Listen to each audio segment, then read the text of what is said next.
झाली सर? मालमत्तेच्या गुन्ह्यातील एक संशयित आरोपी दीपक बिरजू भोसले वय अंदाजे 35 वर्ष याला पकडण्यासाठी आपली टीम चारठाण्याजवळची एक पिंपरी शिवाराच्या ठिकाणी गेलेली होती. API जगताप, PSI परिहार यांच्या नेतृत्वात आमचे निलेश भुजबळ आणि इतर टीम होती. तर त्या आरोपी पळून जात असताना त्याला पाठलाग करून त्याला निलेश भुजबळ यांनी पकडले की त्याने त्यांच्यावरती प्राणघातक चाकू हल्ला केला. तरी त्यांनी त्याला सोडले नाही आणि या टीमने त्या आरोपीला जेरबंद केले. परंतु सदरचा चाकू हा अतिशय खोल फसून बसलेला होता.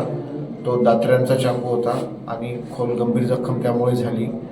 परंतु तरी तर आम्ही आमचे सिव्हिल सर्जन लखमावर साहेब यांना सांगितले. त्यांची टीम या ठिकाणी हजर होती आणि या ठिकाणी आल्याबरोबर आमचे डॉक्टर विनय यांनी त्वरित अवघ्या 5 मिनिटात कुठलाही वेळ न दवडवता सदरचा चाकू त्यांनी एक मायनर छोटीशी सर्जरी करून आहे तिथल्या तिथं त्याला काढला आणि खूप त्वरित उपचार मिळाल्यामुळे त्याला आता आउट ऑफ डेंजर आहे, कुठली अडचण नाही आणि आरोपीवर गुन्हा दाखल करून पुढील कारवाई करण्याची प्रक्रिया चालू आहे.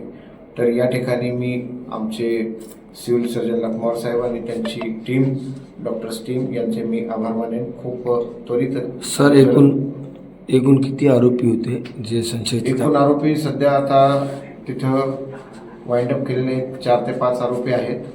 परंतु या एका आरोपीने चाकू हल्ला केलेला होता, दीपक बिरजू भोसले. हा नेमकं म्हणजे कुठल्या गुन्ह्यात? हा चोरी म्हणजे घरफोडी आणि जबरी चोरीच्या गुन्ह्यातला संशयित आरोपी आहे.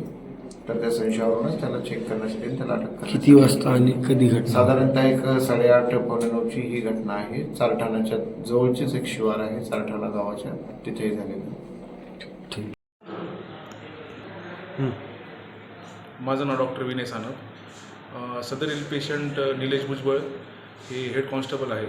हे पेशंट आम्हाला जेव्हा फोन आला तेव्हा आलं की त्यांना स्टॅब इंजुरी म्हणून असं आम्हाला फोन आला होता. तर आम्हाला फोन आला होता तर आम्हाला त्यांच्याबद्दल काही एवढं माहीत नव्हतं. पण आले तेव्हा ना त्यांच्या जे पाठीत जे चाकू होतं ते तसं इन्सिट होतं, म्हणजे पेशंटच्या पाठीला जे चाकू मारला होते तसं पाठीतच होता.